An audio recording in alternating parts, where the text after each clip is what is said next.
కేసీఆర్ గారి నాయకత్వం, జై తెలంగాణ. స్టార్ట్ చేయాలా? కాంగ్రెస్ విడిచి టీఆర్ఎస్ పార్టీ సొంత గుట్టుకు వచ్చినందుకు సంతోషంగా ఉంది. కాంగ్రెస్ పార్టీ వదలడానికి కారణం కూడా ఆడ నాయకుల లోటు లేదు. ఈ ఇంటి నిండా నాయకులు ఉన్నారు, ఆ ఇంటి నిండా నాయకులు ఉన్నారు. బయటికి వెళ్ళి వచ్చిన వాళ్ళకు నాయకత్వం చేసే ఛాన్స్ లేదు.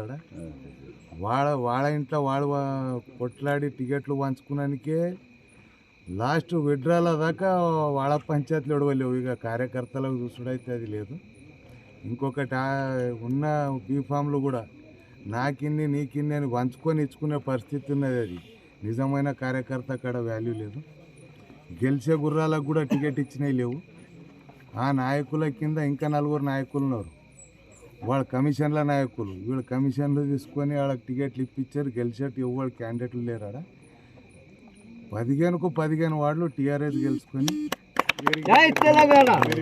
మున్సిపల్ కమిషనర్ సెట్ కైవసం చేసుకున్నాడు కంపల్సరీ. అది గమనించే టీఆర్ఎస్ పార్టీలో చేరడం.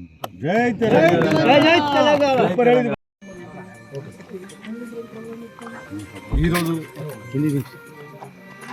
మారుద్రప్ప గారు, మారుతి పటేల్ అంటాం మేము, ఎన్నో సంవత్సరాల నుంచి నాతో పాటు కష్టపడి పనిచేసి తెలంగాణ ఉద్యమంలో తెలంగాణ సాధించడంలో కూడా భాగస్వాములై నా కష్ట సుఖాల్లో, నా రాజకీయ జీవితంలో అన్ని రకాలుగా నాకు సహకారం అందించి మధ్యాహ్నం చిన్న చిన్న విషయాలు వేరే వాళ్ళు పుట్టించిన విషయాల వల్ల మేమిద్దరం విడిపోవడం జరిగింది. అయితే ఆయన కాంగ్రెస్ పార్టీలో చేరిన తర్వాత కాంగ్రెస్ పార్టీ చేస్తున్న ప్రజా వ్యతిరేక విధానాలు నచ్చక మరో తిరిగి సొంత గూటికి వస్తుండ్రు. మేమిద్దరం కలిసి ఖచ్చితంగా పనిచేస్తామని చెప్పేసి మరి వారు కూడా, ఎందుకంటే ఈ ఎన్నికల్లో మళ్ళీ కాంగ్రెస్ అధికారంలోకి వస్తే నారాయణఖేడ్ను మరీ లోడ్ చేసుకొని తినిపోతారని చెప్పేసి, అన్ని రంగాల్లో కూడా నారాయణఖేడ్ని వెనుకబడేస్తారని చెప్పేసి, ఎట్టి పరిస్థితుల్లో కూడా నారాయణఖేడ్ పట్టణాన్ని అభివృద్ధి చేసుకోవాలనే ఉద్దేశంతో నారాయణఖేడ్ పట్టణంలో అరాచకాలను అరికట్టాలని, మరి అక్రమాలను అరికట్టాలని చెప్పేసి ఆలోచనతోనే ఈరోజు నాతోని డిస్కషన్ చేసి వచ్చి పార్టీలో చేరడం జరుగుతుంది.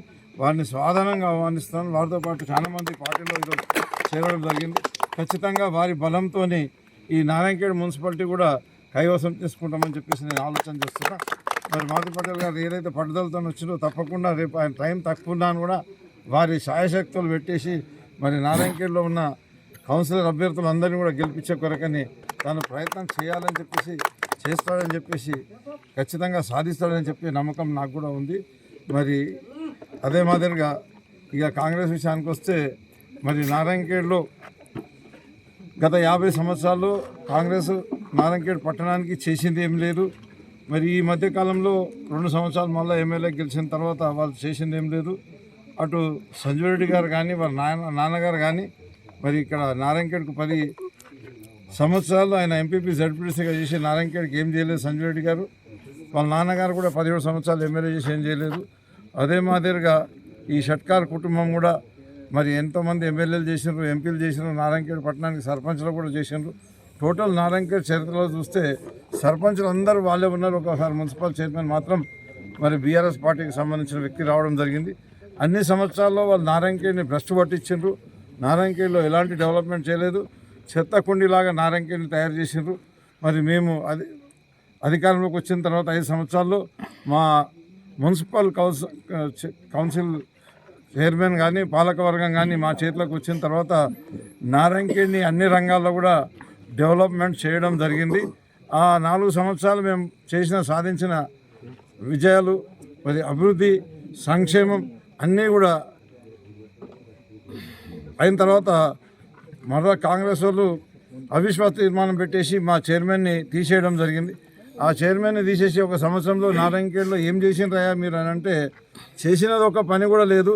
మేము స్టార్ట్ చేసాం, మేము శాంక్షన్ చేయించిన పనులు కూడా మూలకు పడేసి నారాయణఖేడ్ మొత్తం కూడా చెత్తమయము, దుమ్ముమయము. కనీసం డంప్యార్డ్లకు ఆటోలు నడుస్తారు, డంప్యార్డ్లకు తీసుకుపోతలేరు. ఎక్కడ మోరీ తీయకుండా అన్నీ ఎక్కడెక్కడ వాసన లేచిపోయినాయి. అక్కడక్కడ మొరం వేసినట్టు కోట్ల రూపాయలు తినిపోయిన తప్పించి రింగ్ రోడ్ అని చెప్పేసి కాంట్రాక్టర్తో మట్టు ఒప్పించి దాంట్లో కూడా లక్షల రూపాయలు తినిపోయిన తప్పించి నారాయణఖేడ్లో తాగడానికి కూడా నీళ్ళు ఇవ్వలేదు, ఎలాంటి పనులు కూడా చేయలేదు. చేయకుండా నారాయణఖేడ్ 2 సంవత్సరాలు టోటల్గా దోసుకొని తినిపోవడం జరిగింది. ఖచ్చితంగా ప్రజలు మీరు ఓటర్ మహాశయులకు అందరూ కూడా విజ్ఞప్తి చేస్తున్నా, మీరు ఆలోచించుకోవాలి. మీరు మేధావులు ఉన్నారు, కొంతమంది అమాయకులు ఉన్నారు, అందరూ కూడా ఆలోచించుకోవాలి. నారాయణఖేడ్ ఎట్లాంటి నారాయణఖేడ్ ఉండే దాన్ని ఏ రకంగా తయారు చేసినారు, కాంగ్రెస్ వాళ్ళు పనికి రాకుండా తయారు చేసినారు, చెత్తకుండిలాగా తయారు చేసిన నారాయణఖేడ్కు మేము అన్ని రంగాల్లో కూడా అభివృద్ధి చేసి చూపెట్టినాం.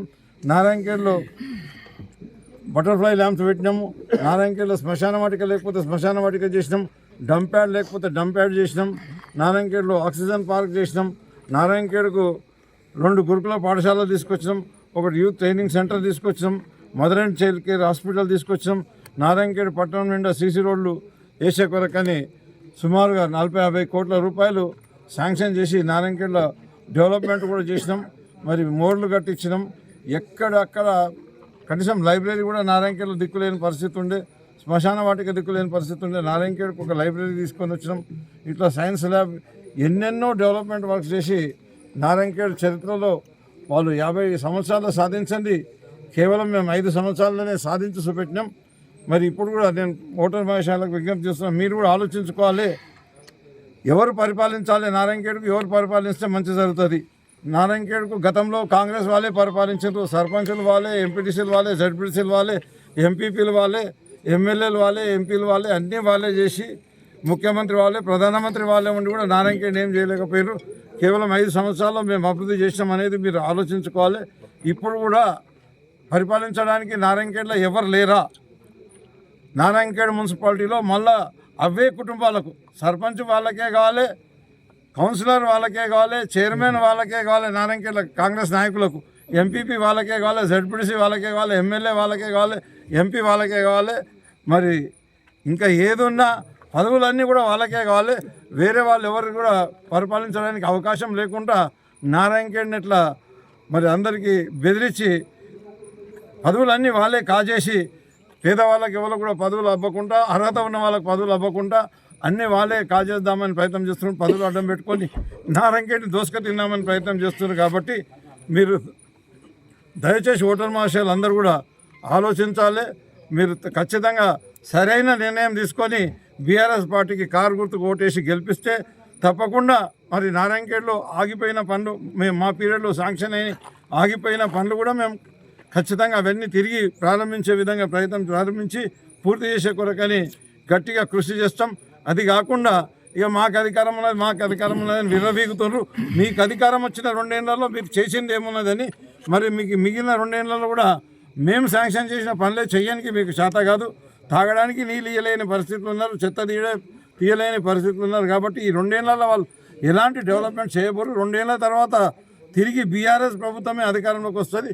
ఖచ్చితంగా మరిన్ని నిధులు నారాయణఖేడ్కి మంజూరు చేసి నారాయణఖేడ్ని అన్ని రంగాల్లో కూడా అభివృద్ధి చేస్తాం. కాబట్టి మీరందరూ ఆలోచించుకొని మరి ఈ కాంగ్రెస్ నాయకులు దోపిడీ చేస్తున్న కాంగ్రెస్ నాయకులకు బుద్ధి చెప్పి గుడుల భూములు కబ్జా చేస్తున్నారు, అదే మాదిరిగా దర్గాల భూములు కబ్జా చేస్తున్నారు, వక్ఫ్ బోర్డు భూములు కబ్జా చేస్తున్నారు.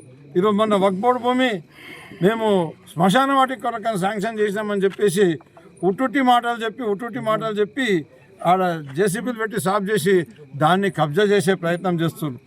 అటు కాశీనాథ్ మందిర్కి సంబంధించిన భూముల్ని ఏదో మేము రింగ్ రోడ్ వేస్తామని చెప్పేసి, అంటే పట్టణంలో ఉపాధి హామీ పథకంలో పనిచేయడానికి అవకాశం లేకుండా ఉపాధి హామీ పథకంలో శాంక్షన్ చేసుకొని 40 లక్షల రూపాయలు కాజేద్దామని కాశీనాథ్ మందిర్ భూములకి వెళ్ళి రియల్ ఎస్టేట్ చేసుకునే కొలకని వాళ్ళు మన రోడ్లు వేసే, అంటే టెంపరీ, అది ఏదో రియల్ ఎస్టేట్ కొరకని టెంపరీ రోడ్ వేయడం జరిగింది.